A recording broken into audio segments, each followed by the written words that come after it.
Thank you for having me. I'm Sam Mwandha, the Executive Director, Uganda Wildlife Authority. Executive Director is the Chief Executive of the institution Uganda Wildlife Authority. Uganda Wildlife Authority was established in 1996, but having come out of the Uganda National Parks and Game Department, the two are responsible for managing all protected area, wildlife protected areas in Uganda. We started organized wildlife protected area management in around 1926, when the first wildlife reserves, called game reserves at that time, were established. These have evolved over time, and we got our first national park in 1952, and in 1952 that was Maction Falls and Queen Elizabeth. Now these have grown to 10 national parks, to 12 wildlife reserves, and a number of community wildlife areas, which are 5, and wildlife sanctuaries, which are 13. These areas are managed for wildlife, so that the wildlife can thrive, but also that it can act as an attraction for tourism, tourism that happens for Ugandans, but also for people coming from abroad. They come, they visit. We have elephants, we have cheetah, we have leopard, we have buffalo, we have kob, we have lots of other wildlife that are within our protected areas that we manage. The resources that we get from the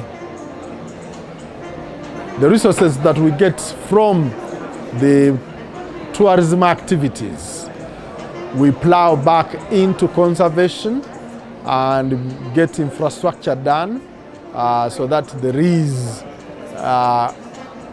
continued improvement in the parks that we manage and the wildlife reserves that we manage.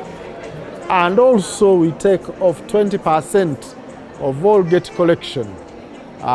We give it back to the communities that neighbor the protected areas for their own use in projects they choose themselves, most of which are often to do with the livelihoods or conservation or addressing human-wildlife conflicts.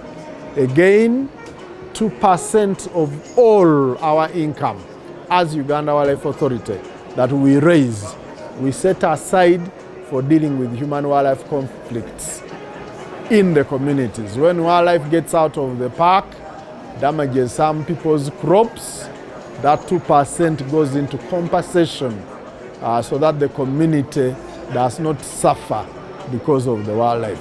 So those are some of the things that we do.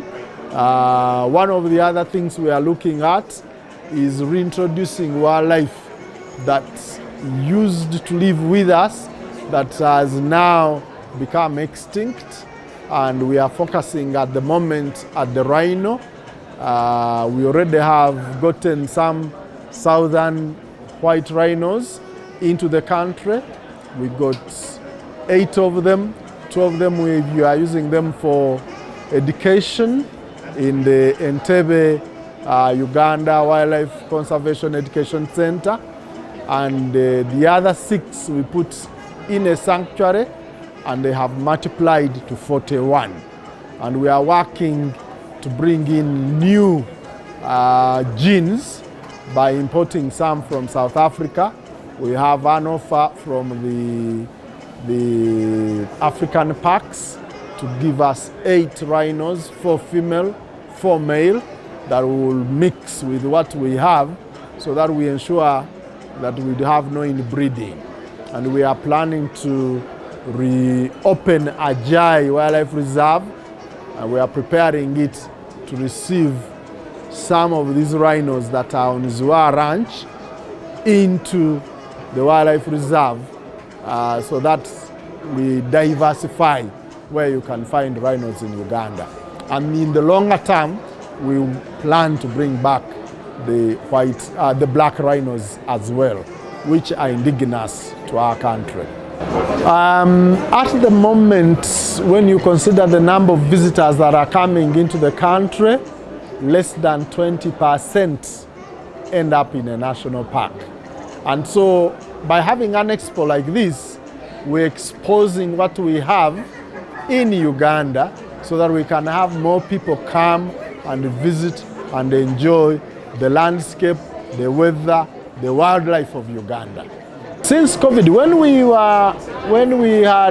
before we had COVID, before 2020, the number of visitors to the national parks, Ugandans and East Africans were making 50%.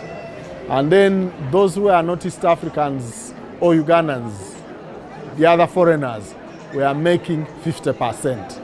When COVID struck, of course, at first we closed, but when we reopened, we have had the number of East Africans higher than the other foreign visitors. So at the moment we are standing between 60 and 65% East Africans and 35 to 40% foreigners who are coming into the country. I don't have the figure for the United Kingdom overhead, but United Kingdom actually gives us the highest number of visitors in our national parks. They give us the highest. But of the 40%, the highest is United Kingdom, then US, then the other European countries come in terms of the visitors to the parks. The 5 unique selling points of Uganda are mountain gorilla. We have over half of the population of mountain gorillas in this country, Uganda, with over 500 mountain gorillas found in Bwindi Impenetrable National Park. The other unique thing is the chimpanzee. If you want to see chimpanzee anywhere in the world, Uganda is the place to come. We have 3 different sites that can receive you to see chimpanzees. We have Kibale National Park with the greatest number of apes, over 13 different species of apes in Kibale National Park. We have the chimpanzees there as well, but you can also find chimpanzees in Chambura Gorge in Queen Elizabeth National Park, as well as Budongo Forest, which is attached to Machon Falls National Park. So that's the second one. The third thing you should come and enjoy, which is a combination of things, is the weather and the people. The weather is so good and warm that you don't need a coat throughout the year. And you don't need a fan throughout the year. And so come, the weather is beautiful. Because of the weather, the people are the most welcoming in the world. Very interesting. And then the other aspect is the culture. The culture around the people of Uganda, such a small country with over 50 different tribal groups, makes it an excellent place. So the cultures are different. You drive 100 kilometers, you find a different culture. The food is delicious and it is all organic. And in terms of parks, we have the elephants, we have the buffalo. The largest herd I have ever seen of buffalo together in one herd of over 2,000 is in Kidepo Valley National Park. In Machon Falls, the Nile comes from a width of almost 200 meters and is squeezed in a space of only 8 meters down a cliff which is 45 meters deep. The gushing of that water, the force, I haven't seen it anywhere in the world. And so that's another beautiful aspect that somebody can come and see. And so we have lots that people can come and see in Uganda.